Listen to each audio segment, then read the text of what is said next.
উপকরণ একদম কম। আরে না না, মাইক্রোওভেনও লাগবে না, গ্যাস ওভেনেই, এমনকি কেক টিন ছাড়া একেবারে একটা সহজ সরল কেকের রেসিপি আজকে শেয়ার করছি। তার জন্য একটা বোলের মধ্যে 1 বাটি উষ্ণ গরম দুধ, 1 বাটি চিনি গুঁড়ো আর 1 বাটির 4 ভাগের 1 ভাগ দিয়ে দিলাম সাদা তেল। খুব ভালো করে ফেটিয়ে নিয়ে ওর মধ্যে 1 বাটি সুজি দিয়ে আবারও ফেটিয়ে নিলাম। তারপর ওর মধ্যে হাফ কাপ ময়দা, হাফ চামচ বেকিং পাউডার আর তার হাফ বেকিং সোডা দিয়ে খুব ভালো করে ফেটিয়ে নিলাম। ফেটিয়ে 10 মিনিটের জন্য ঢেকে রেখেছিলাম। তারপর একটা কেক টিন রেডি করে নিলাম। তার মধ্যে ব্যাটারটা দিয়ে কড়াইয়ে স্ট্যান্ডের উপরে কেকের বাটিটা দিয়ে প্রথম 5 মিনিট বেক করে নেওয়ার পর উপর থেকে কয়েকটা কিশমিশ সাজিয়ে আবারও 40 মিনিট বেক করে নিয়েছিলাম, টোটাল 45 মিনিট।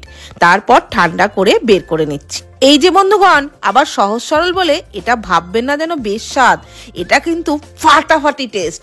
একবার এই শীতে অবশ্যই ট্রাই করুন, ফার্স্ট ক্লাস লাগবে।